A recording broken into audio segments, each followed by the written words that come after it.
Welcome to the Creative and Code podcast. Welcome to the internet, my friend. Brought to you by ID Digital Agency. Kind of a big deal. Dive into the dynamic world of digital marketing, creative design, and coding with top experts, latest trends, and actionable insights. Let's get inspired and innovate together. It's showtime. All right, welcome, Soumya, to the podcast. I hope you're doing well. Thanks for coming down. You're based at the Commons in Cremorne, and we're based here at South Melbourne Central House. When did you decide to go into a co-working space? Honestly, COVID. We had a serviced office before. I did the offices run for a long time, and then I decided, A, I don't want to put my own trash out, and B, I just really struggled with the expense and the stress of not seeing people come in the office, because we had 8 bums on seats that never even were there through COVID, and I was like, oh my God, I just can't do this. And I loved it, but I also knew it was time to I also became a mum in that time. Congrats. Cool. He's now almost 3. Not 3 yet, but talks like he's 59, which we can talk about another time. But basically, everything sort of came together, and it was a perfect time for me to look out for something else. And then I went hunting, and somebody who worked out of Commons before, she said, why don't you go have a look at this one? It's coming up. And they were just breaking ground or something there. There was not a lot of, it was just a skeleton of a building. And I walked in, and Shannon, and she was so lovely and just took me through the whole place, and it just felt warm and welcoming, quite contrary to my Collins Street address before, which was very serious. Yeah, and quiet, and doesn't have that cultural vibe that these places have these days. Because we're so chill, and then I had to walk into lifts and be like, oh my God, I'm so underdressed, oh my God, everyone, they don't know how to smile. I just want to tickle people in the lift almost. I'm like, dude, you want to smile? It's Monday morning. But exactly. I never got it. So I was like, look, I'm in the wrong place. I knew it, but I think sometimes you just get quite comfortable. And it just went on. But then I changed, but thanks to COVID. And then now we're just a gyre of different, mostly remote too. So, there's all of that, and it's a good place to be. And we'll come back to the remote stuff. I remember we used to be in our own office in Armidale, which is about a 15-minute drive from here. And you're right, when you have your own space, you're having to clean your own bathrooms and get the toilet paper, buy the beers, clean everything else. And there's so many other things that you don't really think of as a client coming in that you have to do, or as a business owner. So we were there for 7 or 8 years. And then one of our clients said, hey, we work at the Commons. I'm like, what's that? And they said, come and have a meeting. And I'm like, this place is unreal. It's going back to the dorms or something at university, where everyone's friendly and there's little chill out spots and phone booths. And I thought it was just a great idea. And then I found out the rent was probably 2.5 times what we were paying. But then you have a look at it too. It's all your high-speed internet. It's all that cleaning stuff is done for you. The breakfasts are there every morning. And it just made sense. So we had to justify 2.5 times the rent, same people, same bums on seats. And that was quite hard to do. But, we just saw if we increased our productivity, we didn't have to spend so much on sales, because there are people around that would want what we do. It would be more beneficial. And, that was 8 years ago now, and we're still here. Yeah. So different locations. Yeah. But, it's That's where amazing. Yeah. I didn't figure it was around that long, but it's good to know. Yeah, we were at the South Melbourne one up here, probably a year after they opened that. And that was, I think, the Commons' second place, because they had Collingwood, in Gibb Street. Yeah, that's the one I said. And then now there's 13 or 14 of them. And they're one of our clients, and we do all their website and applications, web apps and stuff. Yeah. So I when noticed you the make a booking, Spotify one once. I saw ID Digital come up. I was like, oh nice. I snoopty. Anyway.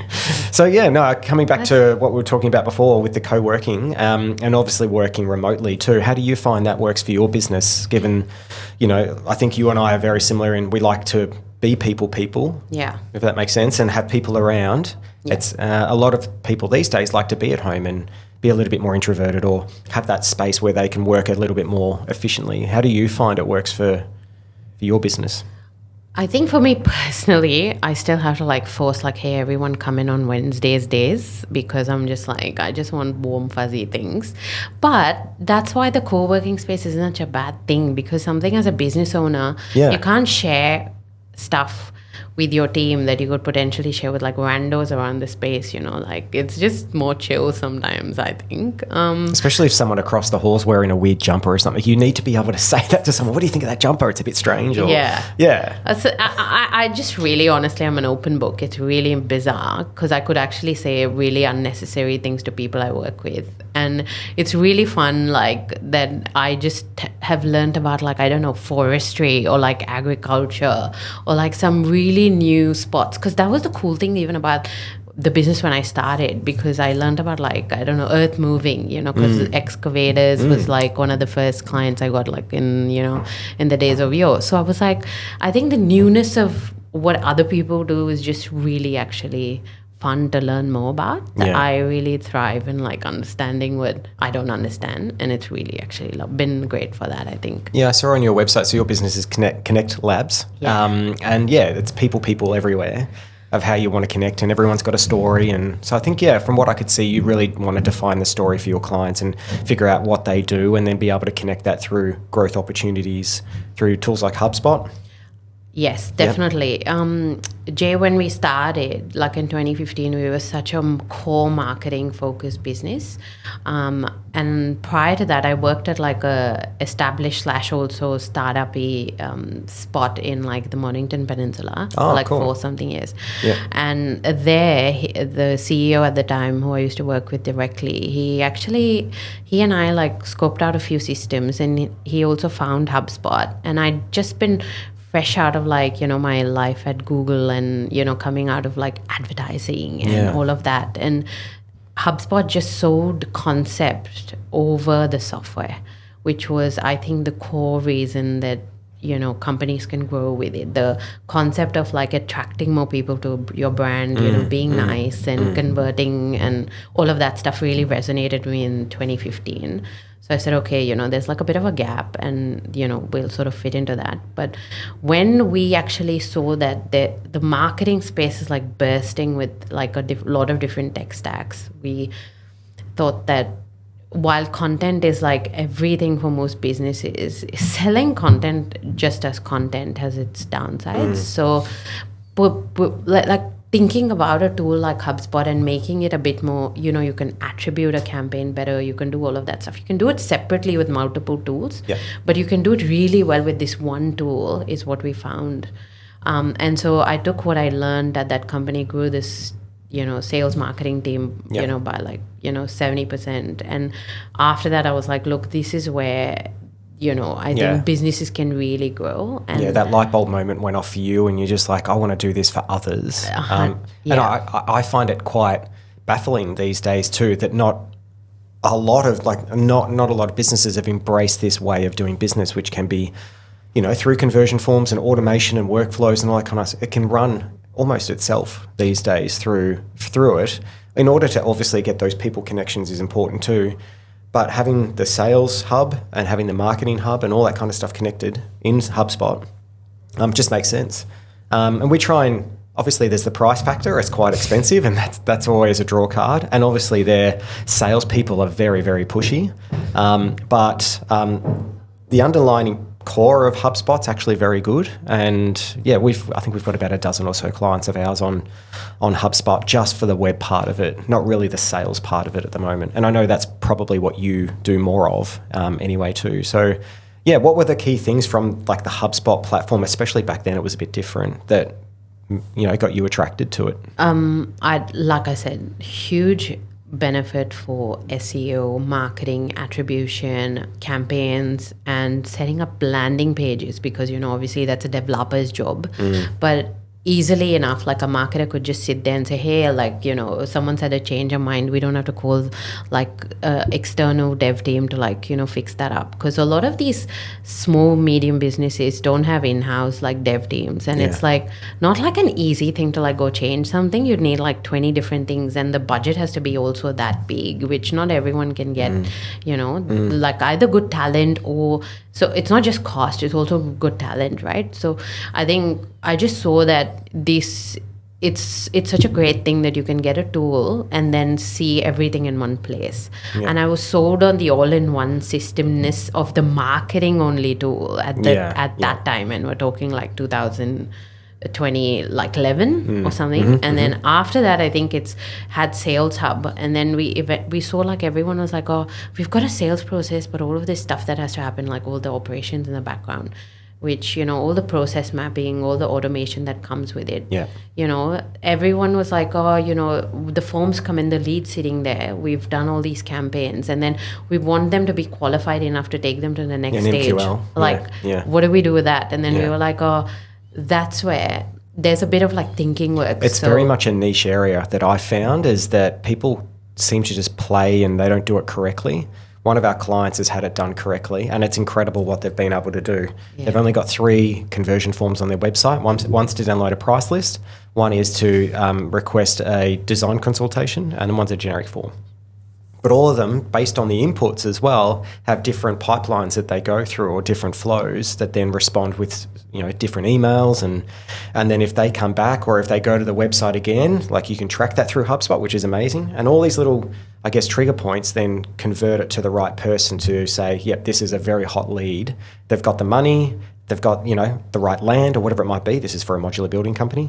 And off they go. They go off and there's their sales increase, and it's great. Yeah, and then actually seeing that, like, we almost start down, we almost start from like, what do you want to see at the end of the day? You're gonna engage like a company like us or like yours to do certain things. Like, what's the outcome? Like, what do you want to really be excited about? Like, what will bring that smile on your face so you don't like drive shittily in traffic, you know, tomorrow? Things like that.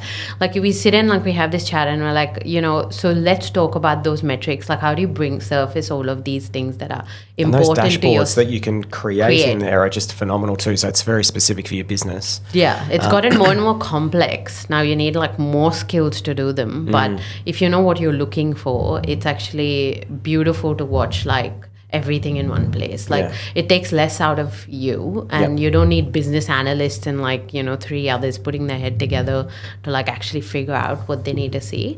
The out of the box stuff works too. And I noticed, even the free kind of plans that you can get for sales and marketing, and there was another one in there, Content Hub. That they're not bad, but then with the sales workflows, or you get one kind of trigger point as part of the free, which is good. Most people just need it to trigger to email and then say that it's there, but then you can have other things and funnels, and it goes to different lists, and can give them your generic PDFs or whatever. So I think you definitely have to be on a pay plan if you wanted to do this the right way in HubSpot. But it's great to be able to get in there and just set up a free account, get some basic pages online, get an inquiry form, and off you go. And likely too, what's really great is if they don't want to do the HubSpot website, if they don't want to build it in there, you can just use the HubSpot little widget code, and you can get your live chat, you can get your inquiry forms pumping and all your tracking. And so that's why we've seen it and gone, okay, we're going to, and this was a couple of years ago, maybe 2 or 3 years ago, we're just like, we'll support this platform and then provide it to our clients. It's not the only one that we do, because obviously clients got different things that they need. But so I definitely can see where you're coming from, and you're now dedicated to HubSpot. That's the only platform you work on? On the website front, we've worked on multiple before, but to be honest, right from 2015, we've been very focused on the HubSpot space, simply because I always thought it's better to grow a team and their skills in one place than multiple, because I also had never done business life before. So I didn't know what I was getting into, but I knew if I did too much that we wouldn't be able to scale, because I don't think like it's that easy. Like, my partners have helped us grow into multiple areas. Like, because, you know, like I moved here from India like 15 years ago. I've got like excellent,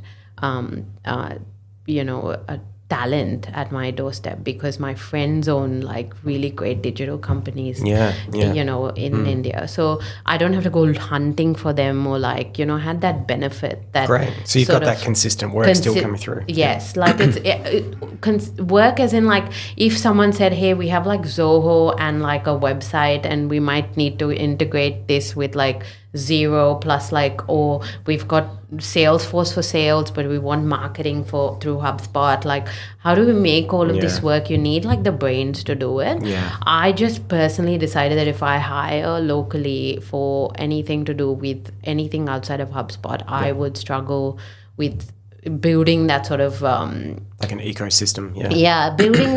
Building that strength to say, look, we do something really well, because technology is in everyone's cup of tea. We want it to be like content focused as much as possible, and the tech piece was like the addition to bring that content come to life, whether it's on the website or like a campaign or like in automation. So all of that, plugging the content with like people and like process and like really see it come to life, needed a platform like HubSpot. So it seemed like the right thing to do to like tell my team, look, learn HubSpot, learn it well. And I've got like a zillion people certified on HubSpot. Like I was like, go to the academy, it's free.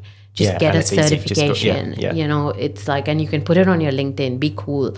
I have like interns I've had over 30 interns since I've started, and everyone's got like great jobs, Fantastic. That's so good. Through all of this experience that they've learned with tech. But if I'd done too much, I don't think I'd have given any intern or any work experience person that came through the doors like anything of value quickly enough.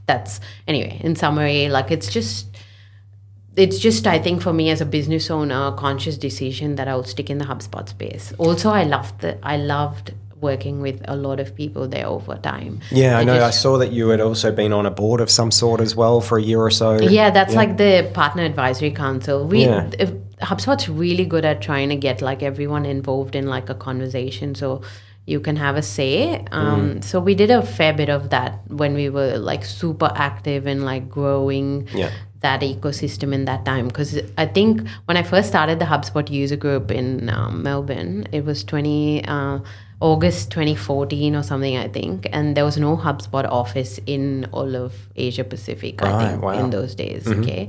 So when we were just starting to get, make a big sound and like walk around, I was wearing like HubSpot t-shirts and like, You were the representative. Yeah, I pretty much was, I feel. Yeah. And I just like, I think I talked to like the sales team, like a bunch of, the founding team members in like Sydney when they first came, because they weren't really setting up an office yet. And when they set it up and like all of this stuff grew, everything grew. The ecosystem just grew, and it's massive. The opportunity is massive, but the complexity now is massive. So yeah, you can tell they've grown and they've really thought about things. And just jumping back to what you were saying about platforms, we've done a lot. We do a lot of due diligence before we start to provide any kind of platform offering to our clients too. And HubSpot, I can see, and we recommend it quite a fair bit to our clients just based on their needs assessment. But I think before stepping into another platform, like we're just looking at a new one called Framer, and it's called Framer Sites, and it's very similar to something like Webflow, if you know that one. Yeah. But the benefit for us is that you can take a Figma file, that's been very well done by a UI UX person that has responsiveness and things. You can put that into Framer Sites, and it will completely build the front end code for you within seconds, and that saves 2 or 3 weeks worth of development costs, which is crazy, like really, really good. And we see the benefit there, but also the benefit has to be for the client. Is it easy for them to update? Can they change content? Do they need to be trained for a week? So then that comes down to our budgets as well. It's a matter of just going, like we stick to, I think we've got 4 platforms that we provide these days. So there's Webflow, WordPress, our own bespoke platform for custom stuff, and HubSpot. And I think if you go any further, if you try and stretch the amount of tools that you use, you're not going to be very proficient in them. So that's why as soon as we met at the Founders Founders in Common event through the Commons, I think that's when my ears went, oh, HubSpot, because you don't hear that often at agency land very much either, from where I've been, I guess, moving around. So it was really good just to be able to see what your thoughts were about it as well. So I think dedicating to HubSpot is probably a very good thing. And then my other question was to you was, about a year ago, HubSpot was going to be acquired by Google, and it was going to be the biggest purchase by Google. I think it was $56 or $57 billion that they were going to spend on HubSpot to acquire it, but it fell through. Do you know much about that? Zero, nada. I wouldn't say I have any insider info on that stuff, but I think it's not unexpected though, because I think if you were to see HubSpot tools work with the Microsoft suite with the Google suite, like it just lanes better with Google. And someone's going to kill me for saying this, but I've seen it a few times, and I definitely think there's a better alliance with Google. So if there was a company to get it, it would be Google. And also I think HubSpot's traditionally and over time always like worked on tools that I think the companies would just have a natural analytics, tag manager, console, all of that. The integrations are just like the easiest, like, you know, to work with. Maintenance is barely anything, and it's native most of the time, and everything's just, you know, easy to work with. So I could see that happen, and I honestly don't know anything about the business that's all right, because I found but just for a conversation, I feel like, you know, there's a big shift in this space anyway, and there's a lot of companies, you know, like the M&A world is just always evolving, and there's always something going on. But like there was a time when HubSpot had a non-compete with Salesforce, for example, and now they have everyone, you know, everyone going they are going up market. They are going to land more Salesforce clients, because there's a lot of disgruntled ones, and it's just a part of, like, I think figuring out, like, the world will have to do some M&A to, you know, fit a certain type of Because that brings me to one interesting thing too. On your LinkedIn profile, I think it was. Sorry, I've been snooping. Of course you should. But I think there was an article that you either created or shared that was about who's going to win the race. All right, HubSpot or Salesforce. And they are very similar in terms of their sales CRM side of it. What do you see is the differences and benefits for each of those? I think there's just that one story to tell, I think, in my opinion. It's the story that HubSpot will tell you themselves. It's the whole part where Salesforce has been cobbled together over time. And where HubSpot will win is that their whole code base, their whole, like, you know, central nervous system or whatever you call it, like everything is one, like the UX is one, like everything seems like one, works like one. It's easy to train people on it, you know, adapt to those sorts of things as well. So I think if you look at the people, because at the end of the day, all these systems have to benefit people, and that's it. At the end of the day, they just need to work. They just need to work, exactly. And like with any system as well, like even with CRMs, like they talk about data so much, but it is, you know, they say shit in, shit out. So it's like whatever goes in comes out in these reports and stuff. So you can't really change what, you know, the people stuff. AI might fix some of it. Some of it can't be fixed, and we just have to work on it. It's just like a training, you know, part. It's clever, And there's just because I found, like, with HubSpot, it is very intuitive. There's little steps and guides all the way through to make sure you understand the basics, and you can take it to another level if you want. Salesforce, on the other hand, you need a Salesforce specialist. The pricing's crazy as well. Like, as soon as you get to a certain tier, you're spending $8,000 or $9,000 on just being able to contact someone at Salesforce for support. And that's US dollars too. So it's starting to become, I guess, out of reach for a number of people with Salesforce. And that's where I think there's a lot of people, like, going and saying, oh, what's HubSpot? What's this about? Oh, I can do this. It connects. There's all these, like, you know, marketplace apps that you can connect into with Xero, like you mentioned before. So that's where we're like, well, this just makes sense. And every time I go into the back end, I'm like, oh, I can do this now. Oh, I can track my emails. I can see all the conversations I've ever had. And I can see if one of my clients that I'm tracking is on the website and what did they look at. I'm like, this is unreal. I had no idea. So it's the unknowns of what you can do in HubSpot, I think, too. Because there's a lot, and that's the thing. Like, educating people about the, you know, the width and the breadth and the depth and everything of HubSpot is crazy. Half our discovery sessions going like, hey, did you know HubSpot can actually have a website on it? And then they'll be like, what? Like, and it's not just a website; unknown. It's a full blown architecture with repos and all kinds of stuff. Like, it's It's Yeah. incredible. Yeah. Yeah, The only- which- sorry. you Which go. is why we say we're building the digital headquarters for your company on HubSpot, because it's actually everything. It's like what's in your database. Sorry, who's in your database? Like, what do they need to see? What do they need to hear? Yeah. How are they going to contact you? How will you contact them? Like, it's a whole. It's everything, Yeah. and it solves for a lot of people. So my only thing left to talk about with HubSpot more specifically is once you're in the system, like any system, Yeah. it's hard to get out, isn't Yeah. it? So, and again, if your website's hosted on there, you just can't export it and host it somewhere else. Like a WordPress website, for instance, it's all integrated and ingrained in that whole ecosystem. So once, I guess, they've got you, you're in and you're buying and you're improving your website, or you've set up your sales funnels and things, it's very hard just to go, I want to be done, because, yes, I've noticed like with HubSpot, their prices do go up every year without fail. And I guess, the functionality and features and all that kind of stuff goes with it too. Have you found that too? Have you found any kind of things that make you a bit, what's the word that the youth use these days? Ick?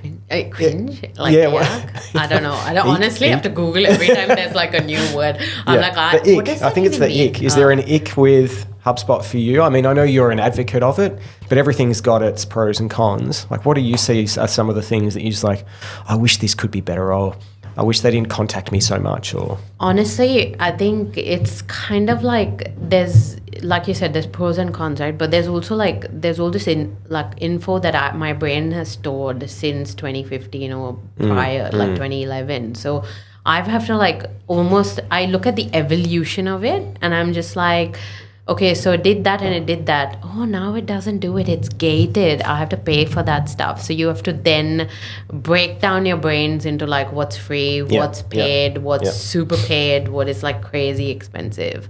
So I think for me, it's more the unlearning of what we know of their pricing. But Which can I be think challenging for clients too. If you say that something's included and you find out that that's a feature that you thought was unpaid, it was included, and now it's part of a premium range or something. Oh, Jay, I have learned to censor myself so much with pricing, because I do due diligence for centuries, give it to someone more clever in my team to look at it and then send it back. Because I think with these things as well, they have changed from having a standard stamped pricing to this core seat method, which when some of our legacy clients moved over, it's a bit to understand, but then it makes it less complicated, because I feel those things are more people oriented, right? It's not like a box of things you give to that company and it's just there.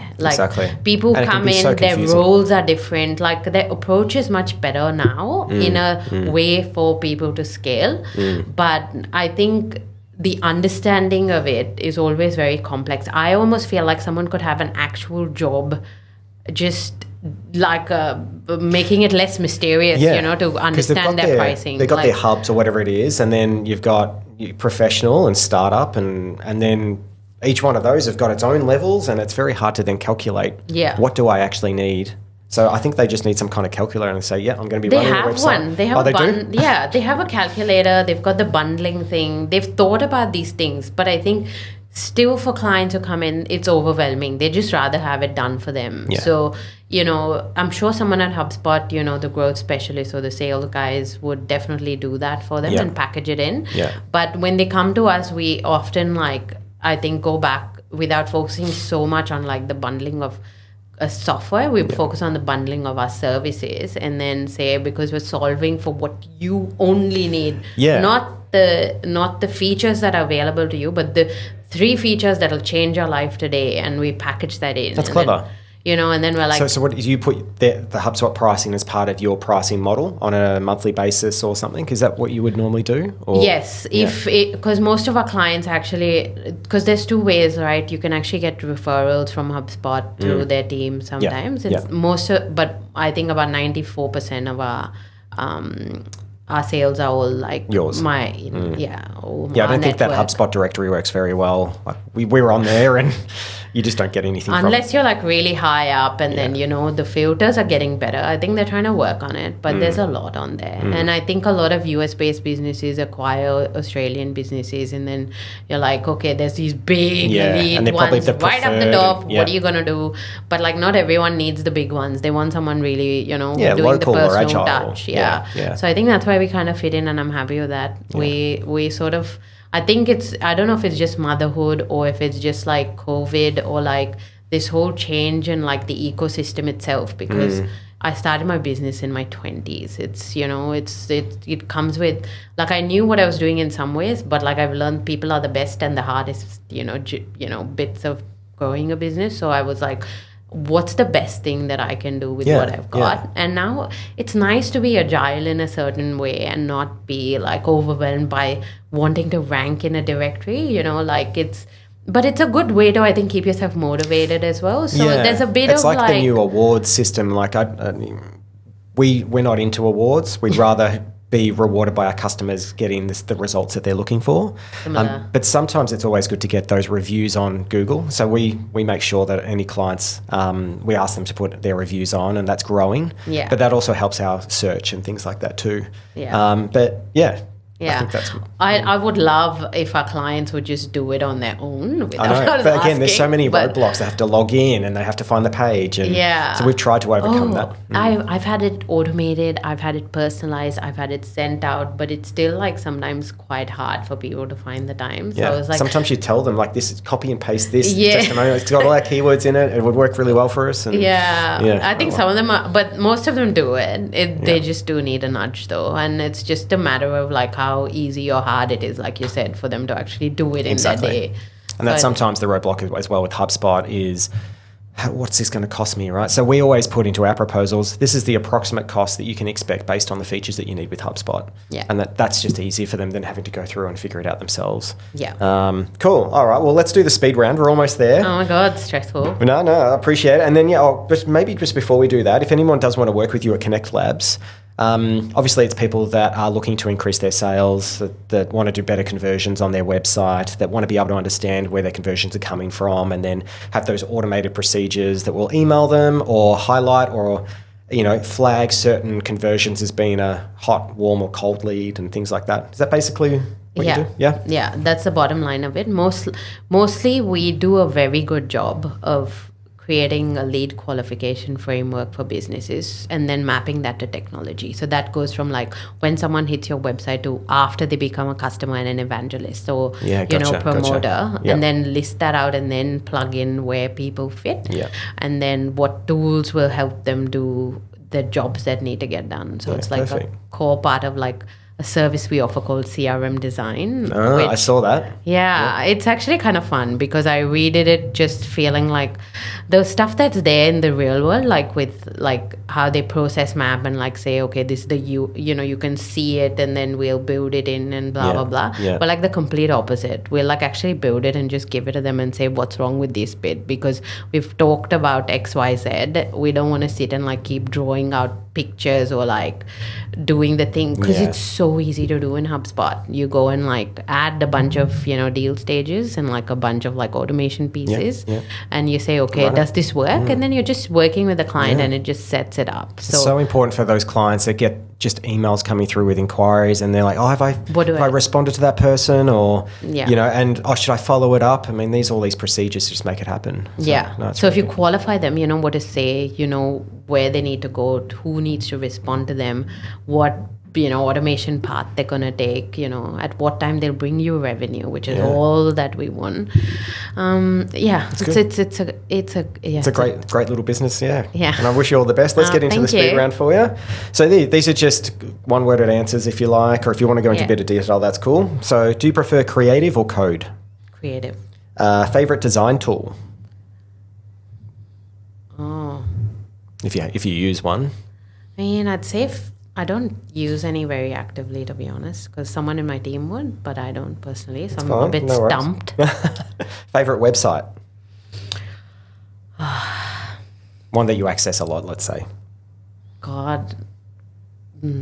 blip at the moment. Blip? Yeah, I can't. What's No, blip? no. I can't think of anything. I'm like, what's blip? Yeah, there's just a lot. I know Blippy. You probably know Blippy. No, you know what? Oh, I know Blippy. Oh, yeah. Oh my God, my brain's. Yes, I think it's. I actually skipped Do you know? lunch, Just so an interesting thing for you. So Blippy, who for those that know, is a YouTube influencer for kids. Yes. And he goes around in an orange and blue hat and clothes and all that kind of stuff. Do you know how much he makes per year? I don't want to know.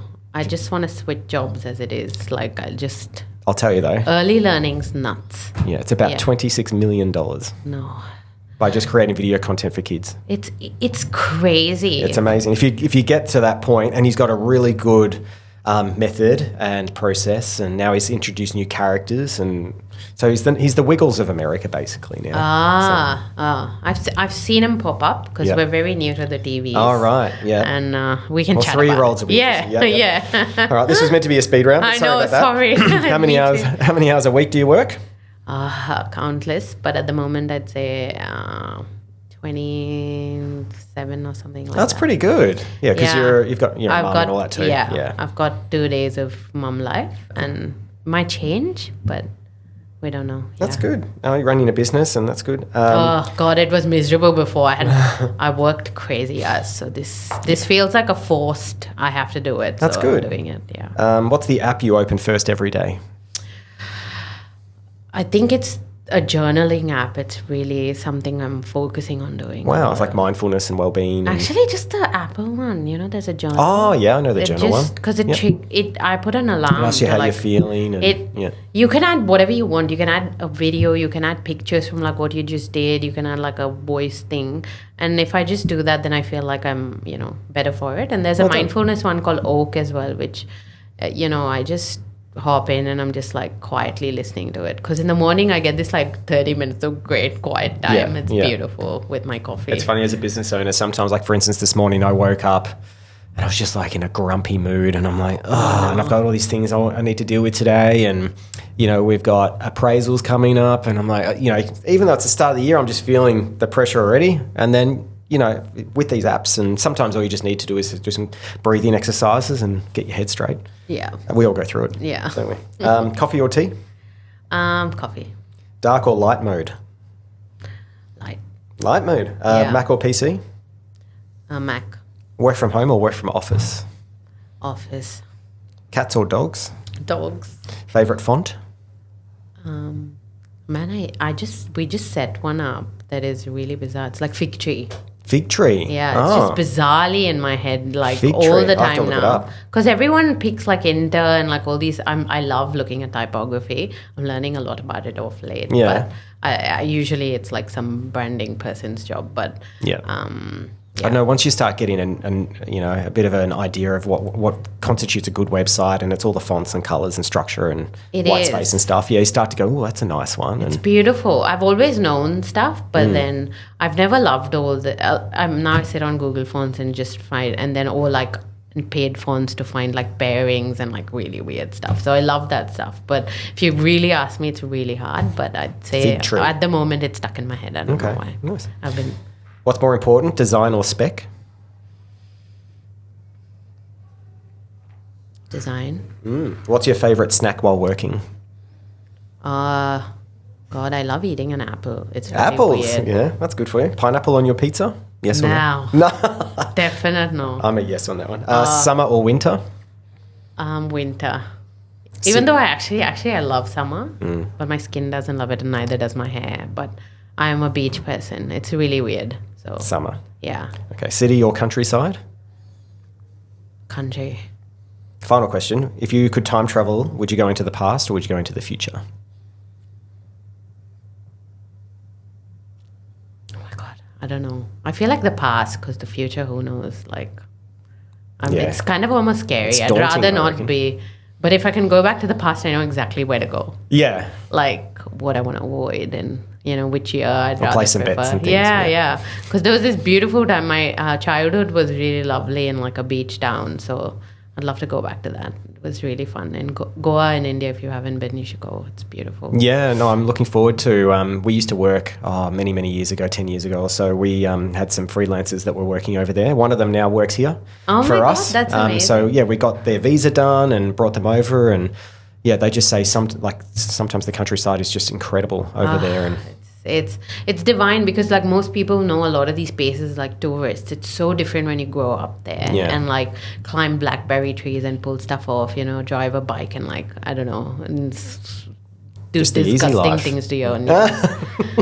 And it's lovely. Yeah. I think it's joyous to be like young and not in this crazy city feeling. It's really actually, I'm so not materialistic and I'm so not like into big skyscrapers and stuff. It's the experiences and the stories and the people and the connections and things. And it's great. You've been able to apply what matters to you outside of business into business. And I don't think I could survive it otherwise, Jay, because if I couldn't do the right thing, and because the second big sale I ever did, the business owner and his team and her team, like they were co-business owners, and she came up to me and she said like I don't think you know this about you, so I think it's important that I tell you. You sell value without knowing it. You sell without knowing it because you don't know you're selling, because I'm just talking about the things very... Because you're passionate about it. I'm passionate about fixing a damn problem. I'm like, and it shouldn't cost sometimes like an arm and a leg. We're very similar. Like if I see a problem, I'll just fix it rather than go, hang on a second. Yeah. Well, I should quote this. It's important. I'm giving them value. They should. Yeah. But sometimes you just don't. But at the same time, then they'll go, wow, they fixed that quick. I'm going to get them in for another 10 things. Yeah. It makes sense. So I think I think you can't help it. If your personality does go into your business, you can't. I don't know how to do it separately. Yeah. I don't know how to keep those two separate. So I think it will feed into everything I do. Otherwise, I think I can't be authentic and I can't be myself, which means I do shit. Like, so this is great. Like, I just love that, it embodies who you are in real life. It's so funny, till I actually started a business, I didn't know I was an extroverted introvert, because I make friends like easy. I talk to people. Usually everyone in like networking things say, oh, you're so fun, like in a networking event, because I'm actually not daunted by these things. I can do public speaking easy. It doesn't faze me. But I don't know if I have to really gain energy, which is a thing that I've learned as a business owner. I need to shut myself away from everybody, sit with a book, not talk to people. Everyone needs their off time. I could talk all day, but then sometimes all I just want to do is listen to a bit of old school jazz in the car on the way home and just like reset. And by the time you get home, all your worries are gone and you can spend some good time with your family. Yeah, that's it. And I've learned to, I think, focus on that a bit more. So I'd say like it's kind of, that's why I said it's kind of nice that I'm not in this like go crazy and push yourself to be the best and rank in directories, but I just want to be passionate and like what I'm doing, because otherwise I wouldn't do this.